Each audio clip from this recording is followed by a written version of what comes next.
नमस्कार दोस्तों, आप सबका स्वागत है YMCA संचार के स्पेशल कार्यक्रम में, जहां पर हम बात करेंगे मीडिया के कुछ बड़े लोगों से।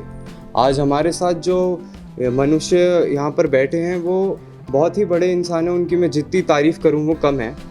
सर ना केवल एक पत्रकार हैं, उसके साथ ही साथ वो फिल्म मेकर भी हैं और एक राइटर भी हैं।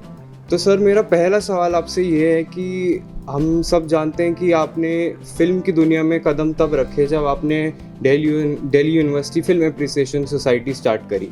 तो सर और ये आपने किया था 1994 में। तो सर, इतने सालों से आप इस इंडस्ट्री में हैं और आपने इसको बदलते और बढ़ते हुए देखा है। तो आपने कौन से बड़े बदलाव अभी तक इंडस्ट्री में देखे हैं?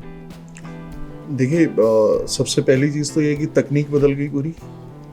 जब हम लोग टेलीविज़न के अंदर आए थे तो लो बैंड होता था, फिर उसके बाद हाई बैंड टेप आया, फिर बीटा टेप आया, फिर डिजी बीटा आया, और आज जब हम लोग काम करते हैं डिजिटल सारा, है ना, चिप में आ गए हम लोग। सो टेप से चिप में आने तक का सफ़र ये तो टेक्नोलॉजी में देखा। जी सर। और जहाँ तक कंटेंट की बात है तो कंटेंट पहले भी महत्वपूर्ण था, आज भी कंटेंट महत्वपूर्ण है टेक्नोलॉजी के अलावा।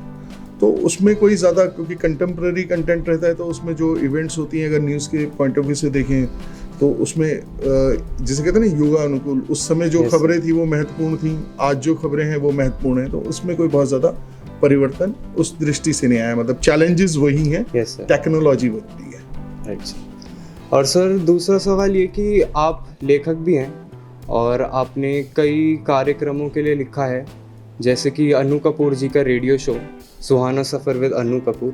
तो मैं चाहूँगा कि आप बच्चों को बताएं जो आगे जाकर लेखक बनना चाहते हैं कि वो अपनी कला में क्या चीज़ नई लाएं जिससे वो और अच्छा कर सकें। देखिए, क्या है कि लेखक बनने की कोई ग्रामर नहीं है, और मेरा बस ये है कि मैं लेखक कैसे बना, क्योंकि मेरे पिताजी की लाइब्रेरी बहुत समृद्ध लाइब्रेरी थी, उसमें करीब 1,500-2 हज़ार किताबें थीं। तो मुझे बचपन से पढ़ने का शौक़ था, तो भाषा पर एक अधिकार हुआ, और कहानियों को पढ़कर और लेखकों को पढ़कर थोड़ा मस्तिष्क का विकास हुआ, चीज़ों को सोचने समझने की शक्ति आई। जी सर। और फिर अपने भावों को अभिव्यक्त करना है। आप लोग फॉर्चुनेट हैं क्योंकि आप किसी मीडिया स्कूल के साथ जुड़े हुए हैं, लेकिन जब मैं टेलीविज़न में आया था तो मेरे पास कहीं मीडिया की कोई पढ़ाई नहीं थी, तो हमने कर करके सीखा, लोगों से मिल मिल कर सीखा। तो मुझे लगता है कि अगर आपको एक बेहतर लेखक बनना है, अगर आपका इस क्षेत्र में रुचि है, या आपको अच्छा स्क्रिप्ट राइटर बनना है, तो उसके लिए बहुत ज़्यादा ज़रूरी है कि आप जिस भी भाषा में लिखें, चाहे वो हिंदी हो, चाहे वो अंग्रेज़ी हो, चाहे आपकी मातृभाषा पंजाबी हो, कन्नड़ हो, तेलुगु हो, आपको अपनी भाषा का ज्ञान होना अत्यंत आवश्यक है। और सर, मैंने जब आपके ब्लॉग्स पढ़े तो मुझे पता चला कि आप गज़लों में बहुत दिलचस्पी रखते हैं। तो एक मैंने आपका ब्लॉग पढ़ा था जिसमें आपने बताया था कि मिर्ज़ा गालिब की गज़लें हमारे लिए पढ़ना बहुत ज़रूरी है, क्योंकि उन्होंने वो गज़लें तब लिखी थी जब उनकी लाइफ का काफ़ी बुरा समय चल रहा था। तो आपको क्यों लगता है कि हम सबको, जैसे हम बच्चे हैं, हम सबको इतने बड़े बड़े कवियों की गज़लें पढ़नी चाहिए? आपको क्या लगता है, हमें उनसे क्या सीखने को मिल सकता है? देखो, क्या होता है कि जो आज की ज़िंदगी है ना, वो बड़ी अजीब सी है। ये मेरा अपना व्यक्तिगत मानना है।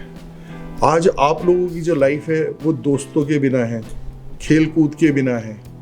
आप ज़्यादातर अपने मोबाइल में हैं, अपने लैपटॉप में हैं। तो एक कम्युनिकेशन होता है ना, जो ज़िंदगी को जीने का तरीका होता है, वो ये जितने भी बड़े कलाकार हैं, बड़े रचनाकार हैं, ये उन्होंने अपने अनुभव से लिखा है। और कहीं ना कहीं हम एक पॉजिटिव, अगर हमें एक सकारात्मक सोच बनानी है, तो किसी न किसी शायर ने कोई ना कोई बात ऐसी कही है जिससे आपको कुछ सीखने और समझने के लिए मिलता है ज़िंदगी के बारे में। ज़िंदगी पढ़कर नहीं, ज़िंदगी को जिया जाता है, ज़िंदगी को समझा जाता है। आज दुर्भाग्य ये कि फैमिलीज़ में भी हो गया कि पेरेंट्स भी बिजी हैं, बच्चे अलग अपनी सोच में बिजी हैं। सो एक जो कम्युनिकेशन है वो कहीं ना कहीं नहीं हो पाता। तो सबसे पहले तो आपको आपके दिल दिमाग को एनलाइटन करती हैं जो अच्छी कृतियाँ होती हैं, तो इसलिए उसको पढ़ना चाहिए। अच्छी गज़लों को पढ़ना चाहिए, अच्छी शायरी पढ़नी चाहिए, अच्छे कविताएं पढ़नी चाहिए, अच्छे लेख पढ़ने चाहिए, अच्छी कहानी पढ़नी चाहिए। ये आपको कुछ ना कुछ सिखाती है अपने अनुभव से। सो ये मेरा व्यक्तिगत मानना है कि ये एक बेहतर प्रैक्टिस है ज़िंदगी में अगर कभी आप निराश हो तो ऐसी शायरी भी, ऐसी कविताएं भी मिलेंगी आपको जो एक पॉजिटिव सोच देंगी, ऐसे कोट्स मिलेंगे, लेकिन पढ़ना तो पड़ेगा उसके लिए। तो सर आपका बहुत बहुत धन्यवाद कि आज आप यहाँ आए। अब जाने से पहले मैं बस चाहूँगा कि आप कुछ 2 बातें हमारे दर्शकों और हमारी यूनिवर्सिटी के स्टूडेंट्स के लिए कहें, जो आपको लगता है कि उनको लाइफ में मदद कर सकती है आगे बढ़ने के लिए। लाइफ में आगे बढ़ने के लिए सबसे ज़्यादा ज़रूरी होता है कि आप ज़्यादा से ज़्यादा कम्युनिकेशन करें, ज़्यादा से ज़्यादा लोगों से मिलें। जितना आप अपने आप को एक्सपोज करेंगे लोगों के सामने, उतनी ही आपकी क्वालिटीज़ हैं, आपकी अच्छाइयाँ हैं, दूसरे लोगों के सामने आएंगी। और अपॉर्चुनिटी, जब मैं टेलीविज़न में आया था तो जो मेरे पहले डायरेक्टर थे उन्होंने ये कहा था कि अतुल, अपॉर्चुनिटी मिलती नहीं है, क्रिएट की जाती है। सो आपको मेहनत करनी है अपने आप को एक्सप्रेस करने के लिए, उससे ना झिझकिए, लोगों से मिलते रहिए, सीनियर से मिलते रहिए, अपने जूनियर से कम्युनिकेट करते रहिए। उनकी समस्याओं का जब आप समाधान करेंगे जूनियर्स की, तो आपको ध्यान आएगा आपकी कई समस्याओं का समाधान हो जाएगा। सो मेरा अपना मानना है कि कम्युनिकेशन एक बहुत बढ़िया चीज़ है। टेक्नोलॉजी का इस्तेमाल कीजिए, गेम्स खेलने के लिए मत कीजिए। आप ब्लॉग्स के सारे अपने आप को एक्सप्रेस कर सकते हैं, फेसबुक पर आप अपने आप को एक्सप्रेस कर सकते हैं।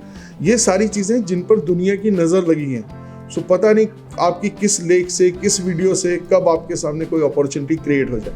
और कम्युनिकेशन का एक फ़ायदा और होता है, जो दोस्त होते हैं ना, वो ज़िंदगी में आपको मुश्किल से मुश्किल समय से निकाल लेते हैं।